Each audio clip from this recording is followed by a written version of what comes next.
इसी बीच इस वक्त की बड़ी खबर हम आपको बताने जा रहे हैं। इस वक्त की महत्वपूर्ण और अहम जानकारी, ये बड़ी खबर आ रही है हरियाणा से। शराब घोटाले मामले से जुड़ी हुई इस वक्त की बड़ी खबर हम आपको बता रहे हैं। एसआईटी ने गृह सचिव को रिपोर्ट सौंप दी है। तो इस वक्त की बड़ी खबर हम आपको बता रहे हैं, जहां पर एसआईटी ने 270 पेजों की रिपोर्ट सौंपी थी और ऐसे में आज गृह मंत्री को यह रिपोर्ट सौंपी जा सकती है। तो जहरीली शराब से कई लोगों की मौत हुई थी हरियाणा में और इसी बीच मामले की जांच अब एसआईटी कर रहा है और श्रीकांत जाधव की अगुवाई में ये एसआईटी यानी कि स्पेशल इन्वेस्टिगेशन टीम बनाई गई और इसी को लेकर शराब घोटाले के मामले में ये जांच की जा रही है। तो एसआईटी ने गृह सचिव को रिपोर्ट सौंपी है और इस रिपोर्ट को लेकर के एसआईटी ने 270 पेजों की रिपोर्ट जो है वो गृह सचिव को सौंपी है और आज गृह मंत्री को ये रिपोर्ट सौंपी जा सकती है। तो इस वक्त की बड़ी खबर हम आपको बता रहे हैं। तो जहरीली शराब से कई लोगों की मौत हुई थी, जो कि अक्टूबर और नवंबर में ये मामला सामने आया था हरियाणा से और ऐसे में एसआईटी की अगुवाई में श्रीकांत जाधव इस पूरे मामले की जांच कर रहे हैं। इसी को लेकर के जो शराब घोटाले का मामला सामने आया था हरियाणा से नवंबर और अक्टूबर में, इसको लेकर एसआईटी पहले इस पूरे मामले की जांच कर रही थी और अब एसआईटी इस मामले की जांच कर रही है।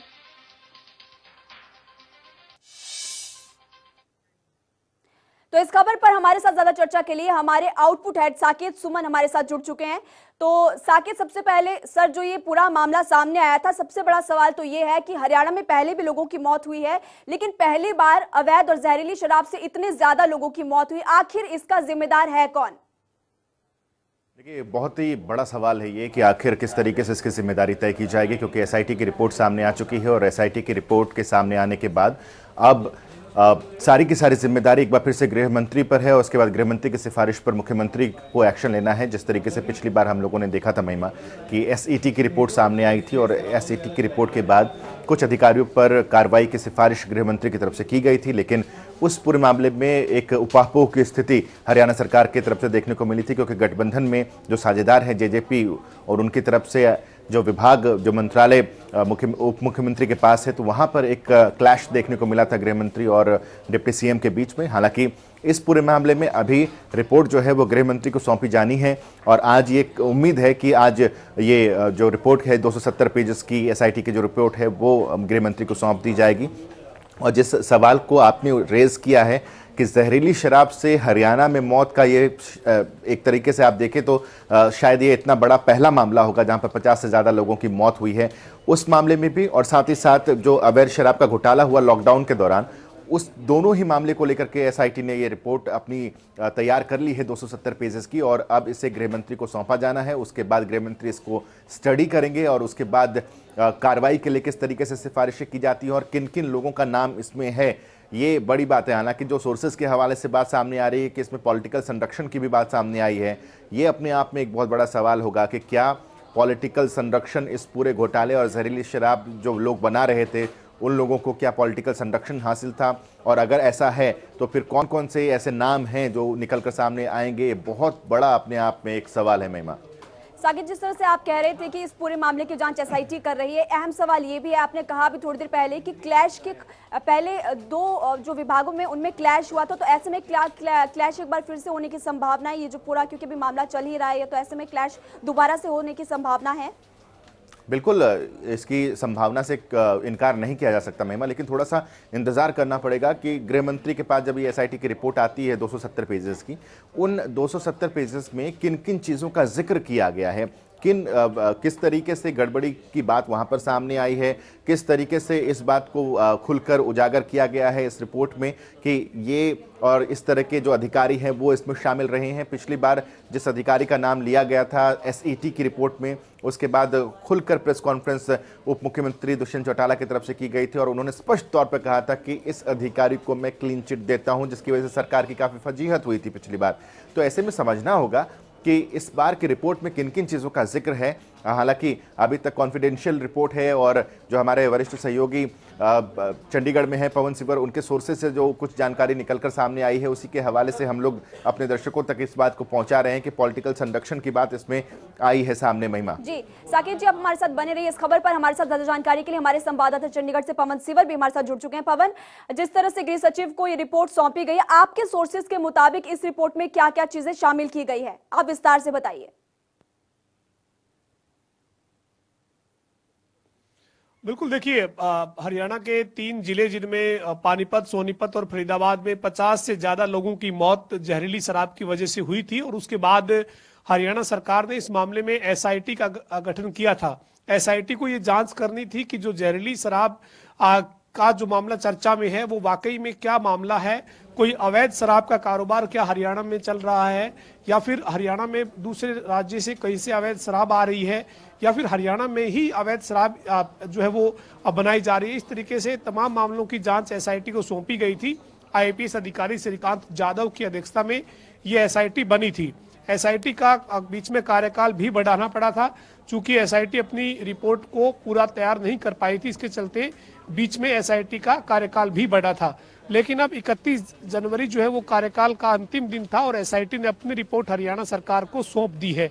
और जो मेरे पास सूत्रों के हवाले से जानकारी है, आज दोपहर तक ये रिपोर्ट जो है वो हरियाणा के गृह मंत्री को भी मिल जाएगी। उनको हरियाणा के गृह सचिव ये रिपोर्ट सौंप देंगे और जो जानकारी है सूत्रों से, उसके मुताबिक इस रिपोर्ट में ये साफ कहा गया है कि हरियाणा में अवैध शराब जो है वो बनाई जा रही थी और अवैध शराब जो बनाने वाले लोग थे वो लालच के चलते बहुत घटिया क्वालिटी की शराब बनाकर लोगों को परोस रहे थे और इसकी वजह से ये जो 3 जिलों के मामले हैं इनमें 50 से ज्यादा लोगों की मौत हुई। और इसके साथ साथ एसआईटी ने अपनी रिपोर्ट में सूत्रों के मुताबिक ये भी कहा है कि हरियाणा से भारी मात्रा में जो शराब है वो दूसरे राज्यों में सप्लाई हो रही है और उसका जो नियमों के मुताबिक जो दूसरे राज्य में शराब जानी चाहिए उन नियमों को दरकिनार करके, नियमों को ताक पर रखकर एक तरह से ब्लैक में जो है वो बाहर दूसरे राज्य में हरियाणा की शराब की बिक्री हो रही है।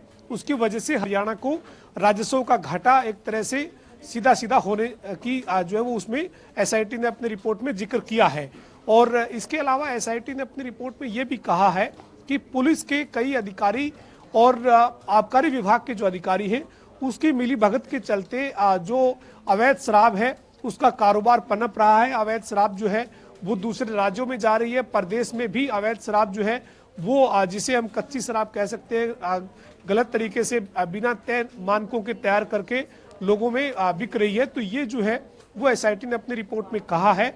लेकिन एसआईटी ने जो सूत्रों के हवाले से जानकारी है उसमें यह भी कहा है कि राजनीतिक जो प्रभाव है वो एक बड़ी वजह बनता है कि इस तरीके के जो मामले हैं वो चर्चा में आने के बाद जो है वो वापिस बाद में उन मामलों पर कोई बड़ी कार्रवाई नहीं हो पाती है और इसी वजह से जो अवैध शराब का माफिया है उसके हौसले बुलंद होते हैं और वो ऐसे तमाम जो मामले हैं वो बाद में निकलकर सामने आते हैं।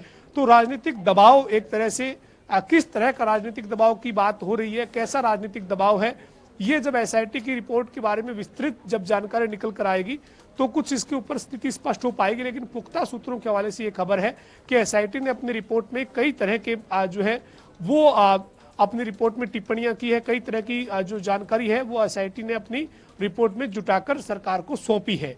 लेकिन हरियाणा के गृह मंत्री के पास जब ये रिपोर्ट पहुंचेगी और हरियाणा के गृह मंत्री अनिल विज जब इस रिपोर्ट के ऊपर क्या कार्रवाई करते हैं, किन के खिलाफ कार्रवाई की सिफारिश उनको मिली है, उसके बाद देखना होगा कि कैसे और क्या क्या और तथ्य एसआईटी की रिपोर्ट कर निकलकर सामने आते हैं। जी पवन आप हमारे साथ बने रहिए। हमारे साथ न्यूज रूम से हमारे आउटपुट हेड भी जुड़े हुए हैं। तो साकेत जी, जिस तरह से पवन सिब्बर बता रहे हैं कि एसआईटी इस मामले की पूरी तरह से गहनता से जांच करिए, क्या ऐसे इस मामले में अब बड़ी मछलियों के पकड़े जाने के आसार हैं? जी, ये बहुत एक बड़ी बात है जिसका जिक्र पवन इस वक्त कर रहे थे कि पॉलिटिकल संरक्षण किस तरीके से, इसकी विवेचना, इसकी व्याख्या किस तरीके से इस एसआईटी की रिपोर्ट में की गई है, ये बहुत बड़ा सवाल है। एक सवाल आपकी इजाज़त के साथ मैं पवन से करना चाहता हूं। पवन, सवाल ये है कि पॉलिटिकल संरक्षण का जिक्र तो कर दिया गया, इसकी विवेचना बाकी है, वो रिपोर्ट हम तक भी अभी नहीं पहुंची, आप तक भी नहीं पहुंची। सवाल ये है कि जैसे ही पॉलिटिकल संरक्षण की बात आ रही है, अब हरियाणा का सियासी माहौल बहुत ज़्यादा गर्म हो जाएगा और अटैकिंग मूड में ऑलरेडी विपक्ष है और सरकार पर और ज्यादा दबाव होगा। लेकिन एक चीज और है पवन कि पॉलिटिकल संरक्षण तो किसी भी लिहाज से हासिल हो सकता है, सत्ता पक्ष से भी विपक्ष से भी।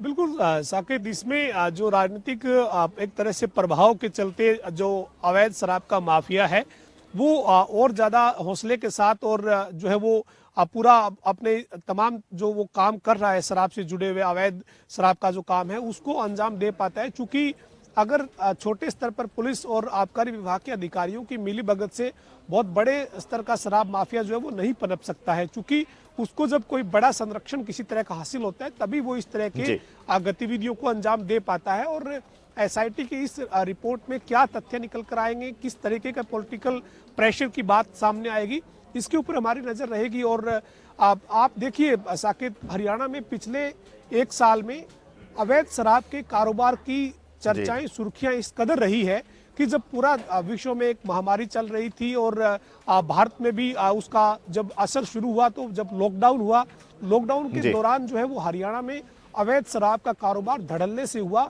प्रदेश में शराब के ठेके बंद थे, लेकिन शराब के बंद ठेकों के बावजूद प्रदेश में जगह जगह पर ट्रकों के ट्रक भरे हुए अवैध शराब के मिले थे। उस दौरान भी सरकार की खूब फज्जियत हुई थी। हालांकि सरकार ने उसके बाद इस मामले में एक एसईटी का गठन किया। एसईटी ने अपनी रिपोर्ट जब सरकार को सौंपी तो एसईटी ने अपनी रिपोर्ट में बाकायदा ये कहा कि बड़े स्तर पर जो है वो अवैध शराब बिकी है। और अब एक बार फिर एसआईटी ने जो अपनी रिपोर्ट दी है उसमें भी उसी के साथ मिलते जुलते तथ्य जो है वो नजर आ रहे हैं।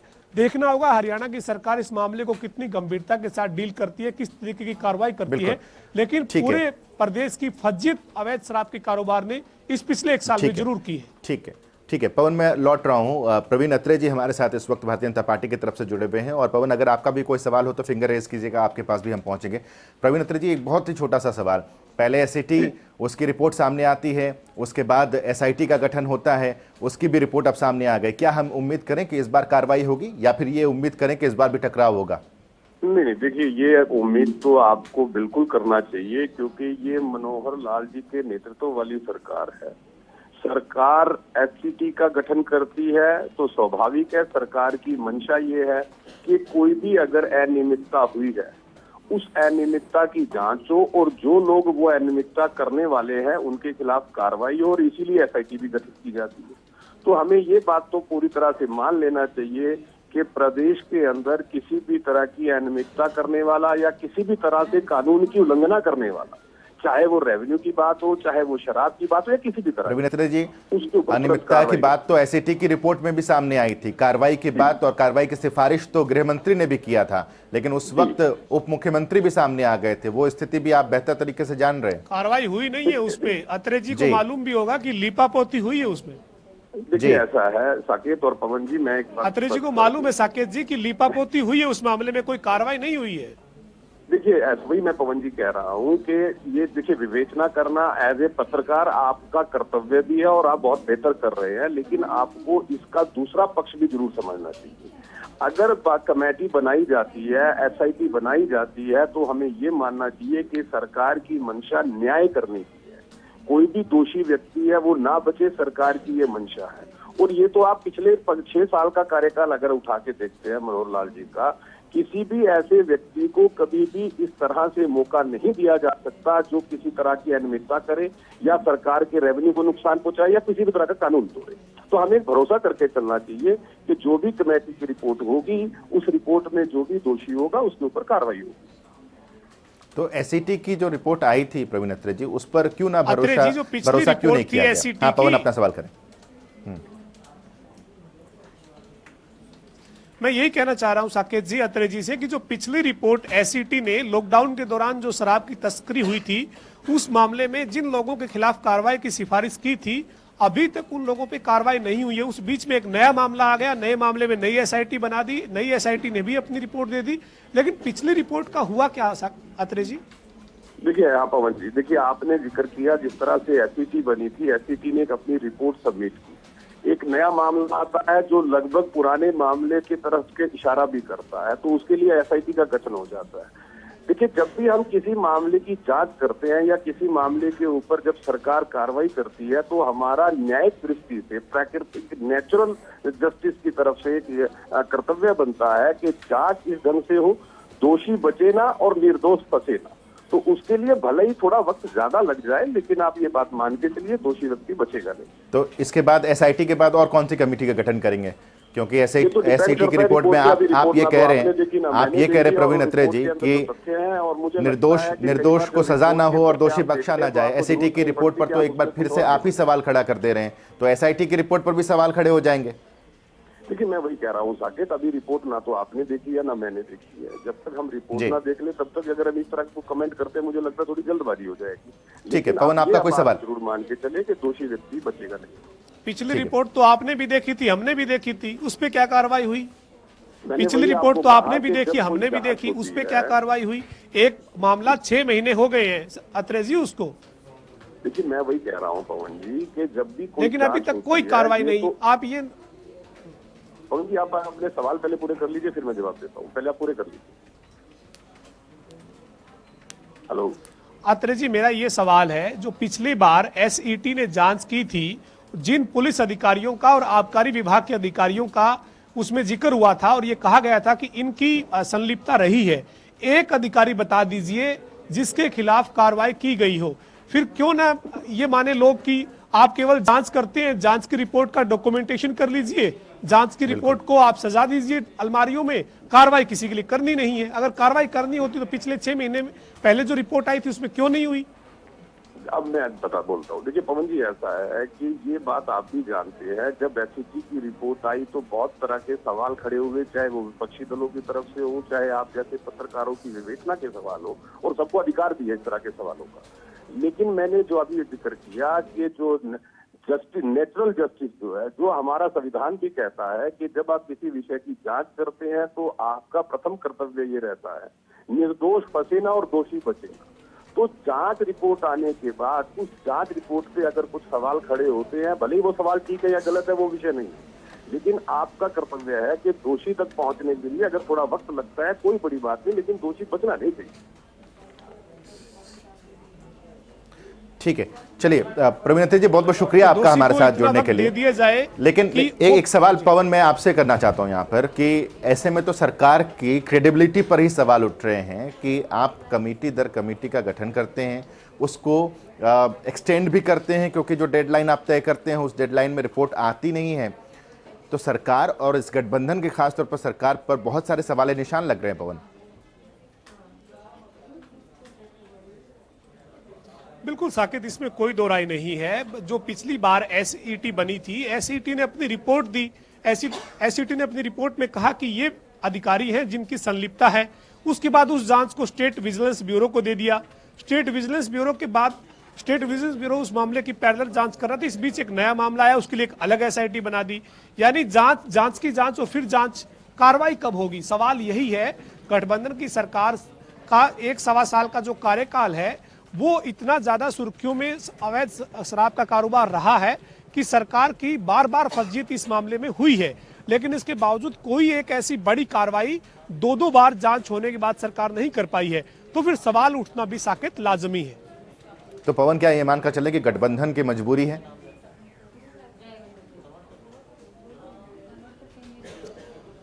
बिल्कुल, देखिए, जब एसआईटी की रिपोर्ट सरकार को मिल चुकी है और सूत्रों के हवाले से जानकारी है कि जो इस तरीके का जो काम अवैध शराब का लोग कर रहे हैं, उनको किसी न किसी तरीके का जो राजनीतिक प्रभाव है उसका वो फायदा उठाते हैं।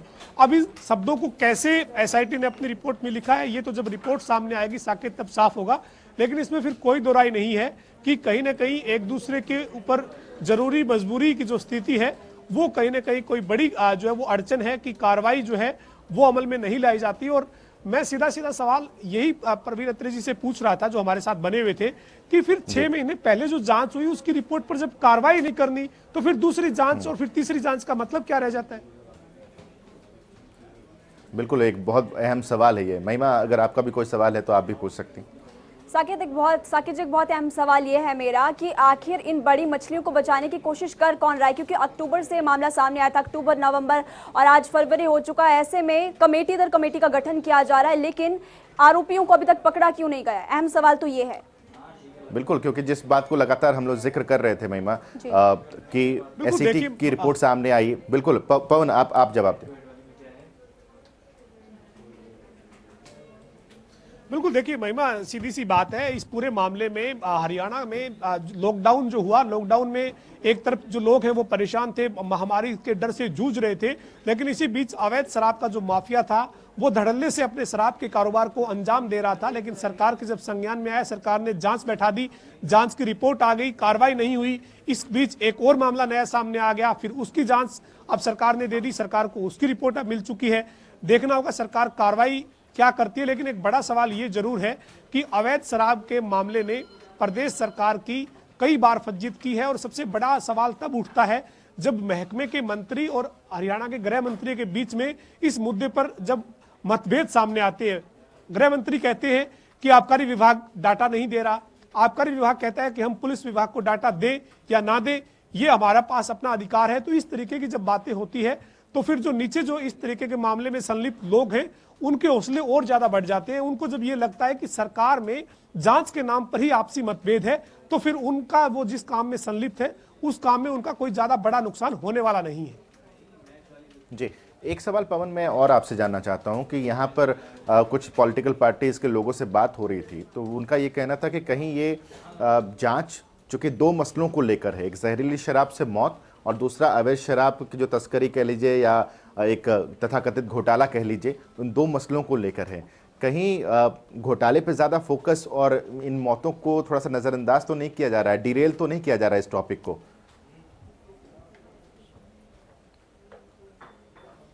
बिल्कुल, सबसे बड़ा सवाल साकिब यही है, जिन 50 लोगों की जान चली गई जहरीली शराब से, या यूं कहें कि बिना मानकों के, बिना मंजूरी के अवैध शराब तैयार करके बेचने वालों की वजह से जिन 50 लोगों की या उनसे भी ज्यादा लोगों की जान चली गई, आखिरकार उस मामले में जिम्मेदारी क्या तय की जाएगी?